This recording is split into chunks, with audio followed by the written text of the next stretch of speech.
So Claire McCaskill it was the senator, or is still but she lost. She was the senator in Missouri. Now Missouri is what they call a red state, although they voted in Claire McCaskill the same time they voted in the raising the minimum wage. And let's remember, people say, well, she's a Democrat in a red state, so she's got to be like a Republican. No, either you believe that, liberal, progressive, I would say progressive policies make a difference in people. You're supposed to sell your ideas. You're supposed to say, look, these ideas we get behind as a party that make a difference in people's lives. Let's not forget that the majority of Republicans are for Medicare for all. And everybody wants to get out of these wars. Everybody wants to regulate Wall Street. So that's all BS when you go. And I think people also want criminal justice reform. So Claire McCaskill back in this is in November, right before the election. Here she is given cover to the Trump administration's immigration policies. There it is. It says Claire McCaskill and Joe Donnelly are giving Trump cover on immigration. In an interview with Fox News, McCaskill heaped praise on President Donald Trump and his immigration agenda. Now, can you imagine all the MSNBC wannabes, what a hard time they would give us if we heaped praise on President Donald Trump and his immigration agenda? You imagine what they would do to us, the names they would call us? But they would all tell you to vote for her. Yep. Well, and look how good it worked out for both people in that case, Claire McCaskill, Joe Donnelly. Look how good it worked out. Mm-hmm. They both lost, got their ass handed to them. For weeks now, the president has been spouting anti-immigrant venom laced with nods to anti-Semitic conspiracy theories and policy ideas cribbed from white nationalists. McCaskill wanted Fox viewers to know she thinks there are some good ideas in there.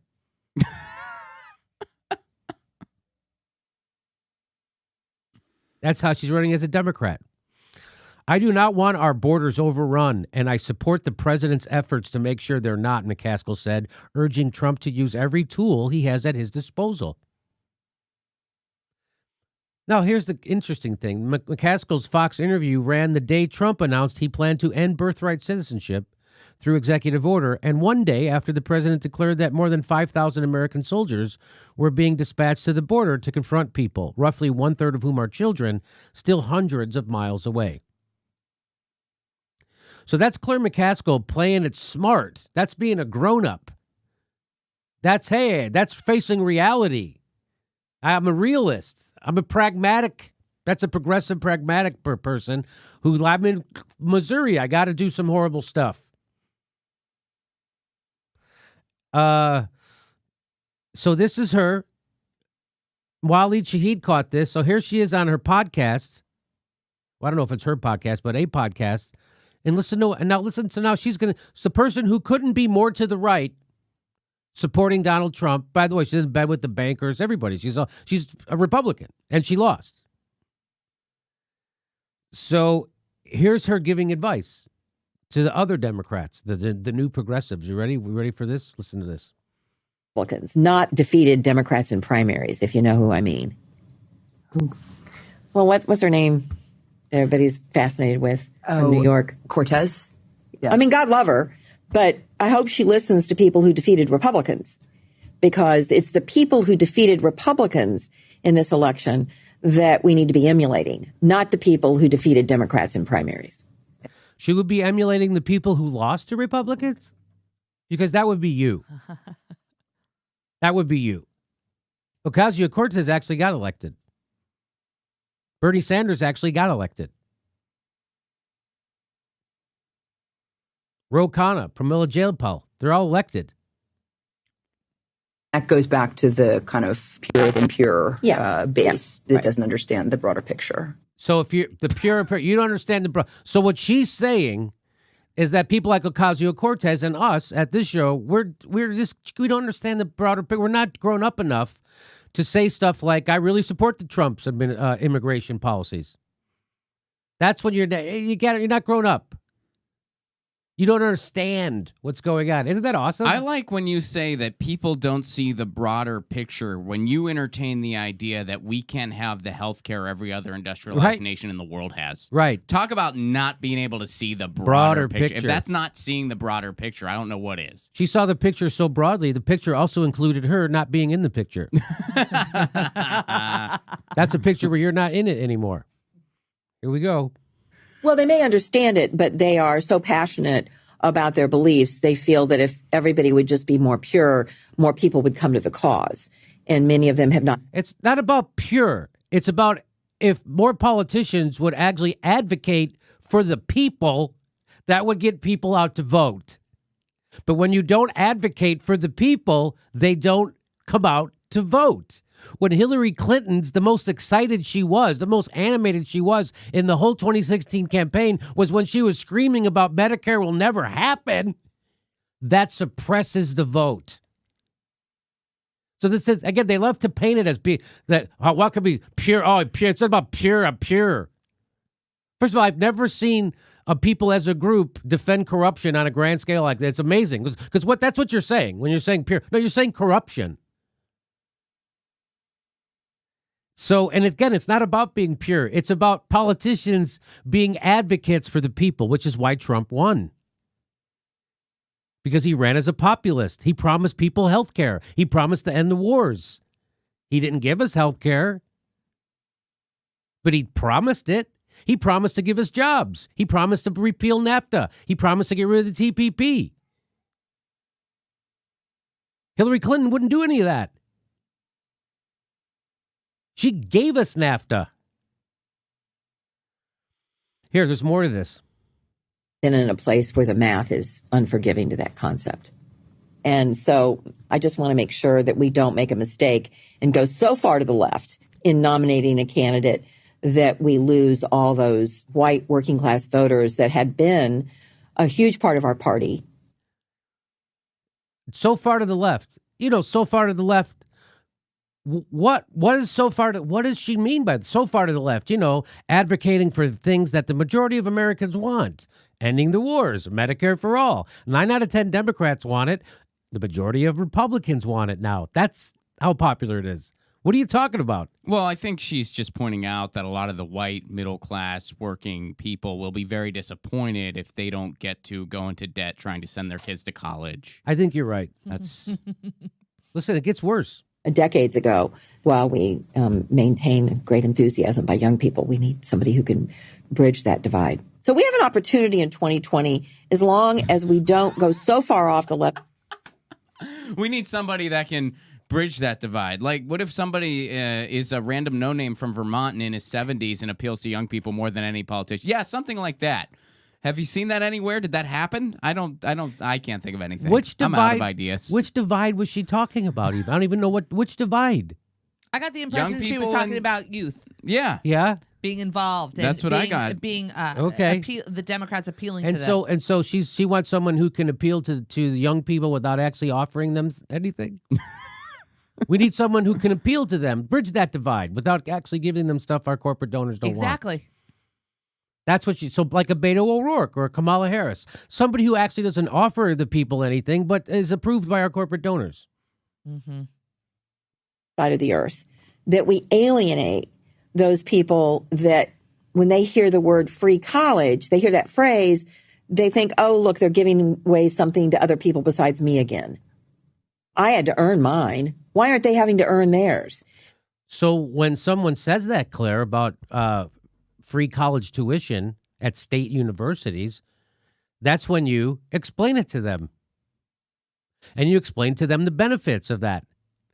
And you explain to them the problem of student debt. And you explain that anybody could still spend a lot of money on school if they want to. You want to go to a private college, go to a private college, which most people do.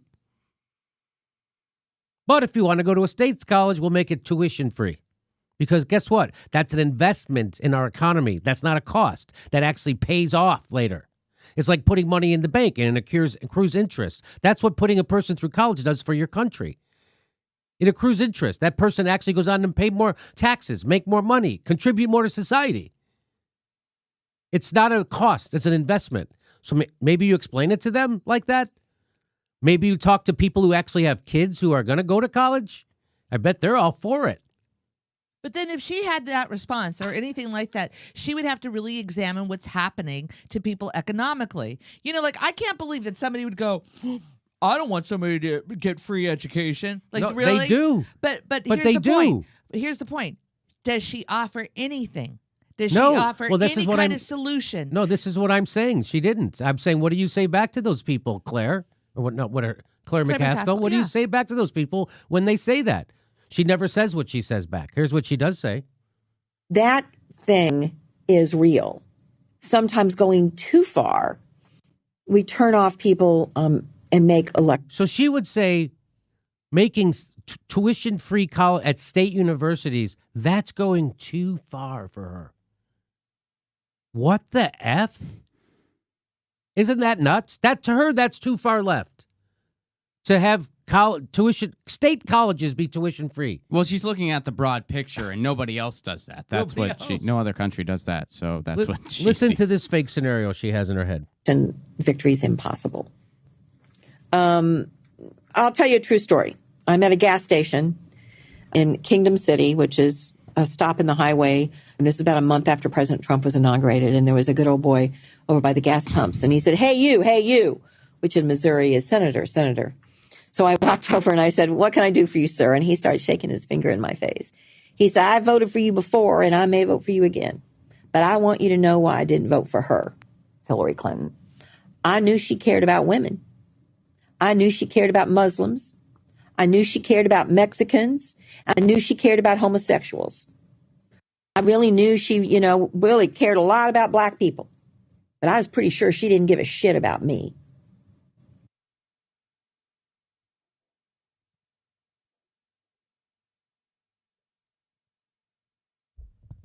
And what did you say back to that guy? I guess we'll never know. That's the only part of that podcast that I have. That story sucked. I loved how she I was prefaced getting it. my gas like a normal person because I'm just a normal folk, and then I met this apparently really racist, sexist, chauvinist dude, and he said stuff in my face. Yeah. And she prefaces Okay. it like, here's a true story, as if all the other things she was saying hadn't been true. Here's a true story. Really? So let me get this straight. So you are a senator. You have a driver. You're in a black SUV with tinted windows. You're at a gas station. Some guy starts yelling at you, and you walked over to him. He starts wagging his finger in your face, and you hang out with him? F off. That didn't happen. And then he says a bunch of racist crap to you, and or at least it seems to be.